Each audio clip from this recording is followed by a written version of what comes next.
All right, here we go. Hey, everybody, my name is Kyle McCaffrey, and you're listening to the Hero Bells Podcast, episode 26. And today is a continuation of this series I'm doing on mastery, self-mastery in particular, and even more specifically, finding your life's task. And I'm reading from the book Mastery by Robert Greene, and analyzing it, giving you my thoughts, and a little bit of poetry and prose, maybe. I don't know. But I'm going to tell you a little bit of a story. Anyway, but if you're not following me on Instagram, please do so. And of course, YouTube. And of course, Facebook. On YouTube, you can get all the full episodes of the podcast. You might only hear a clip on Instagram. You can just search Hero Bells, and there's all sorts of workouts, challenges, and tutorials there for you, along with this podcast, so you can get the most out of your training. The best part is all that shit's free. So go ahead and use it up. And please comment, subscribe, like, don't like, I don't care. Actually, I do care.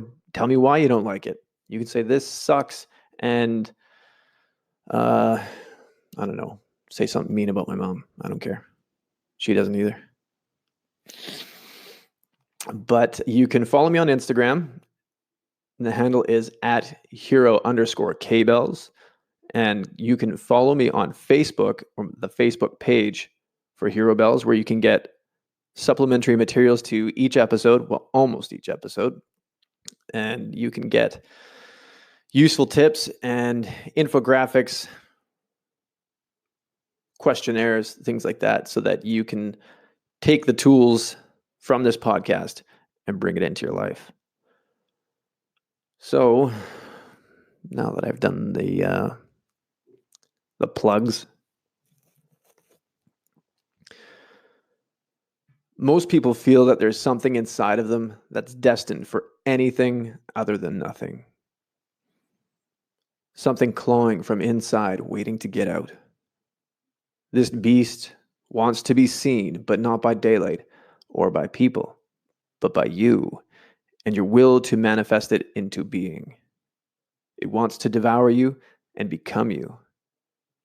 Sometimes this force is dark, but if you have hidden vocations that fill you with energy and then turns to a sigh, that's the force that wants to mate with your heart. It is unrequited love, and the only thing separating you from the embrace is a painful decision. You might think that you can work hard to gain free time and cultivate your vocation into your life. That might be true. What is also true is that the longer you wait, the more painful decisions that separate your heart from the beast of self-expression. Robert Greene tells us the story of Wolfgang Amadeus Mozart and his struggle with this very same thing. In the third strategy to finding your life's task, number 3, avoiding the false path, the rebellion strategy. In 1760, at the age of 4, Wolfgang Amadeus Mozart took up the piano under his father's instruction. It was Wolfgang who asked to start lessons at his precocious age. His sister, age 7, had already started on the instrument. Perhaps it was partly out of sibling rivalry that he had taken such initiative, seeing the attention and love that his sister received for her playing and wanting it for himself. I'm just going to take a quick break for a second. If you hear anybody talking in Spanish, I live in an apartment building with paper-thin walls, so please just try to listen to my voice, and I'll do my best to make sure that that's all you hear. Anyway, back to the book. After the first few months of practice, his father, Leopold, a talented player, composer, and teacher himself, could see that Wolfgang was exceptional. Most strange for his age, the boy loved to practice. At night, his parents had to drag him away from the piano. He began to compose his own pieces at the age of 5. Talk about overachiever. Soon, Leopold took this prodigy and his sister on the road to perform in all the capitals of Europe. Wolfgang dazzled the royal audience for whom he performed. He played with assurance and could improvise all kinds of clever melodies. He was like a precious toy. The father was now earning a nice income for the family, as more and more courts wanted to see the child genius in action. Man, I couldn't imagine being that talented, getting that kind of praise. I mean, that's kind of like the Macaulay Culkin of the 1700s. He's like 6 years old and just awesome. Then your parents steal your money. As the patriarch of the family, Leopold demanded total obedience from his children, even though it was now young Wolfgang who was essentially supporting them all. Wolfgang willingly submitted. He owed everything to his father. But as he entered adolescence, something else stirred within him. Was it playing the piano that he enjoyed, or simply attracting all of this attention? He felt confused. After so many years composing music, he was finally developing his own style, and yet his father insisted that he focus on writing the more conventional pieces that pleased the royal audiences and brought the family money. So you can see here two different incentives. The city of Salzburg, where they lived, was provincial and bourgeois. In general, he yearned for something else, to be on his own. With each passing year, Wolfgang felt increasingly stifled. Finally, in 1777, the father allowed Wolfgang, now 21, to leave for Paris, accompanied by his mother. There he must try to gain a prominent position as a conductor so that he could continue supporting his family. But Wolfgang did not find Paris to his liking. The jobs he was offered seemed beneath his talents, and then his mother fell ill while there and died on the way back home. Rough trip. The trip was a disaster in all possible ways. Wolfgang returned to Salzburg, chastened, I don't know how to pronounce that, and prepared to submit to his father's will. He accepted a rather uninteresting position as the court organist, but he could not completely suppress his unease. He despaired of spending his life in this mediocre position, writing music to please these petty provincials. At one point, he wrote his father, quote, "I am a composer. I neither can nor ought to bury the talent for composition with which God in his goodness has so richly endowed me." End quote. Leopold reacted to these increasingly frequent complaints of his son with anger, reminding him of the debt he owed him for all the training he had received and all the expenses the father had incurred in their endless travels. That seems a little bit ridiculous considering he was the one holding up the family. But whatever. I suppose you have to honor the father somehow.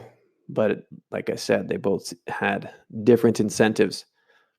And the father obviously not having any sort of real genius compared to Mozart. I mean, who has the genius of Mozart nowadays? Not a lot of people. But there are those high performers that I think about, those super talents. One of those super talents that I think about not all the time, but whenever he comes up, I'm just blown away. And that's Jamie Foxx. The guy is a stand-up comedian. He's a musician. Well, I can't remember where he graduated from, but he's a concert pianist. He's an Academy Award winner. I think he's a Grammy Award winner. And what else has he done? Yeah, well, and all of those are insanely difficult arts in their own right, and he dominated all of them. And the guy's jacked and he's good looking. How do you beat that? Is he Mozart? I don't know about that. But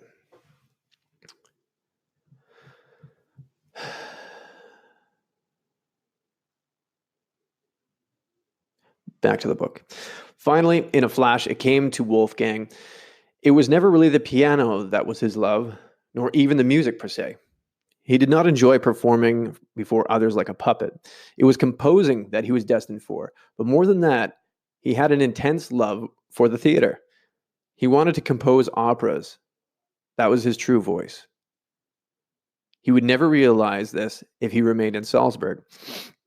It was his father who represented more than an obstacle. He was, in fact, ruining his life, his health, his confidence.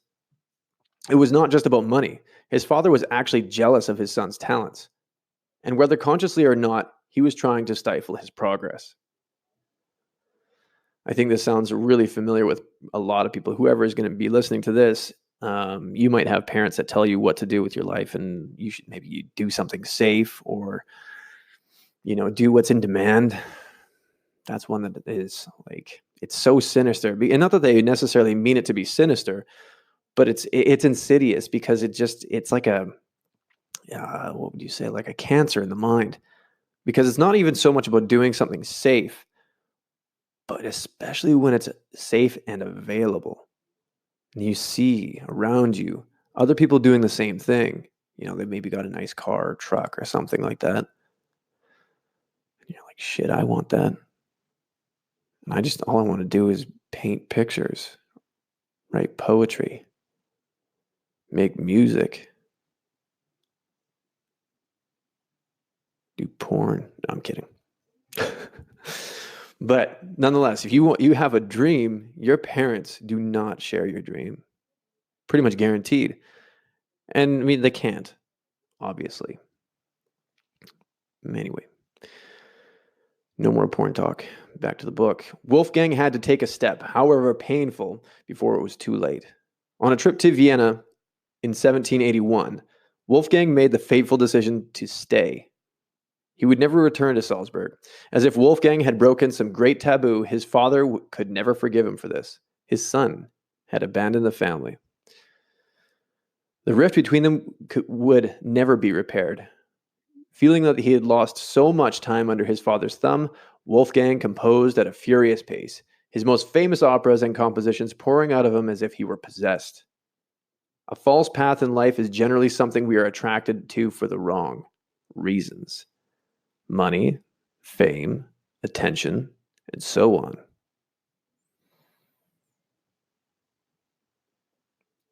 If it is attention we need, we often experience a kind of emptiness inside that we are hoping to fill with the false love of public approval. I'm going to say that again. If it is attention we need, we often experience a kind of emptiness inside that we are hoping to fill with the false love of public approval. And there's an interesting quote from a movie. I believe it's from a movie by Christopher Nolan called The Prestige. And the character, I don't remember the name, but he was played by Christian Bale. And he said to his child, I don't know if it was a girl or a boy either. I have a foggy memory for this, but I remember the quote. It stuck out big time. So the quote was, never tell people your secrets or tell them how you do it.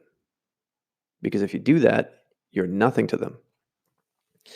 And this loosely relates to what I'm talking about, but in that the love and adulation that you get in the public sphere and when the public eye, when people look at you, those public victories, they're so fleeting and they're gone. People have a very short-term memory. And so that's how that quote relates. Because as soon as people know the magic that's within you too, and they see how you do things, that's why Instagram is so captivating too, because if you actually found out that everybody on the other end of that camera is a real person with flaws, and you see all their mistakes in their workout videos, suddenly the magic's gone. And at least it feels like that, especially on this, like for me, when I'm filming, I try to be as perfect as I can. And oftentimes it doesn't go well, trying to be perfect. And it's really, really hard to let that go because you're afraid that, at least I am, and I think other people are too, that you're going to be found out. And that's only going to confirm the imposter syndrome. But that imposter syndrome is a different podcast. Anyway, because the field we choose does not correspond with our deepest inclinations, we rarely find the fulfillment that we crave. Our work suffers for this. And the attention we may have gotten in the beginning starts to fade, and it's a painful process. If it is money and comfort that dominate our decisions, we are most often acting out of anxiety and the need to please our parents, which is very, very true. Even if you're doing what you want to do, you can't wait to get the approval. I know I'm not alone in this one. Sometimes I don't even like my parents. And yet there's part of me that I just can't wait either to stick it to them and show them that I did it, or just to see them happy because I did. And it's a bit of both. And considering the context of this podcast, we're talking about rebellion. So we're going to go with the dark side of that a little bit. A little bit. You need a bit of it. They may steer us towards something lucrative out of care and concern, but lurking underneath this can be something else. Perhaps a bit of envy that we have more freedom than they had when they were young. Your strategy must be twofold. First, to realize as early as possible that you have chosen your career for the wrong reasons before your confidence takes a hit. And second, to actively rebel against those forces that have pushed you away from your true path. Scoff at the need for attention and approval. They will lead you astray. Feel some anger and resentment at the parental forces that want you to foist you upon an alien vocation. It is a healthy part of your development to follow a path independent of your parents and to establish your own identity. Let your sense of rebellion fill you with energy and purpose. If it is the father figure, the Leopold Mozart, that is blocking your path, you must slay him and clear the way. So some quick notes on that. So we'll go into the first strategy that he just said, or the first part of the strategy, because he said it's twofold. To realize as early as possible that you've chosen your career for the wrong reasons before your confidence takes a hit. So I'll unpack it a bit. How many people do you think are doing the things that they have been told to do by other people? Maybe not even your parents. It could be your brother, your sister, your cousins, your uncles, your friends. I mean, when people give advice, people give advice so freely, and I know I've done it in the past a lot. I at least ask people now, can I give you some advice? And it usually just shuts me up. And it's surprising and actually kind of nice when people say no. It's, for whatever reason, just relieves everything. Like, no, I'm good. Oh, okay. And usually you can decipher a little bit about a person too when they do that. You're like, oh, they don't want to, they don't have an open mind right now, or they think you're dumb, and you probably are. I know I've said a million dumb things. But anyway, so you want to find the thing that you want to do, the career you want, because there's nothing worse than doing the wrong thing right and then getting punished for it. And what I say doing the wrong thing is doing the incorrect career for you, or vocation, occupation, task, anything. Even if you do it right, there'll be a point in time, maybe you have a midlife crisis. I don't know. And then you realize that you've wasted a lot of time. You know, it'd be worse to have the house and a car and kids and debt and a big ass house than to have a path that is truly yours. Even if it sucks, it's yours. And it's what you chose. And it's what you love to do. But your confidence will take a hit. It's happened to me multiple times. If I can think of all the types of jobs that I've done metal work.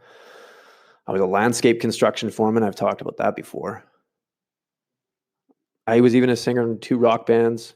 They weren't successful. I did my own solo stuff too. That wasn't very good. I thought that's what I wanted, but it wasn't. What I wanted was attention when I did those. When I did metal work or I was an HVAC technician. All those things, those were jobs that people wanted me to do. It's not what I wanted to do. And when I got fired or laid off or I quit, I almost cried every time because I didn't know what the hell was wrong with me. Now I'm 34 and I'm actually doing what I want to do right now. And that's just helping people in whatever way I can anyway. Secondly, he says to actively rebel against those forces that have pushed you away from your true path. Scoff at the need for attention and approval because they'll lead you astray.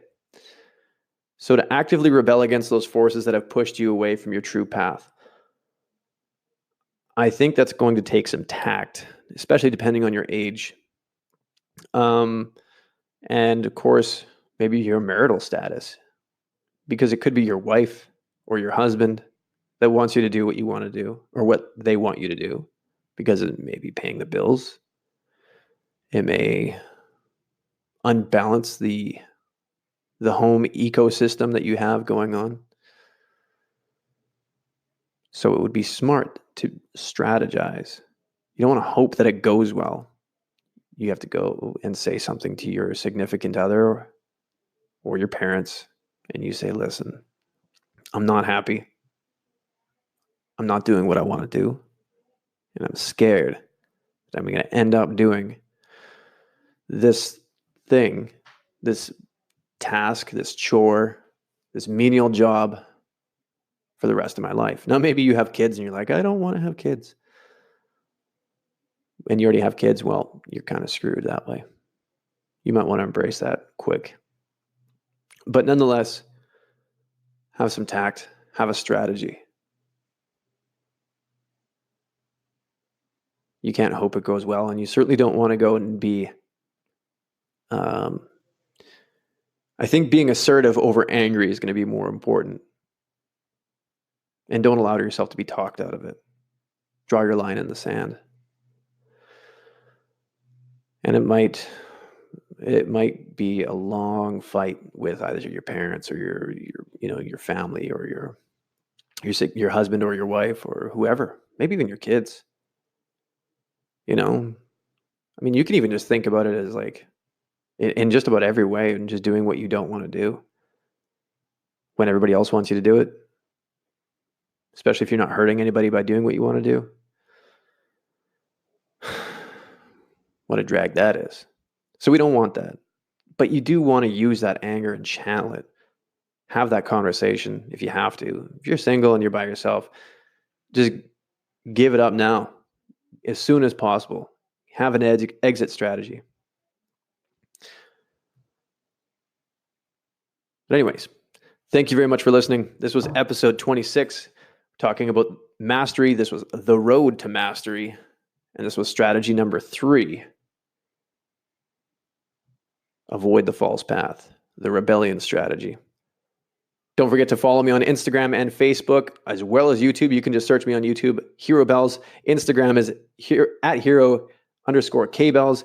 Facebook, where you can get all your supplementary material for each episode, is at Hero K-Bells. Thank you very much for listening. And I hope you listen next time. Have a good one. The podcast you just heard was made using Anchor.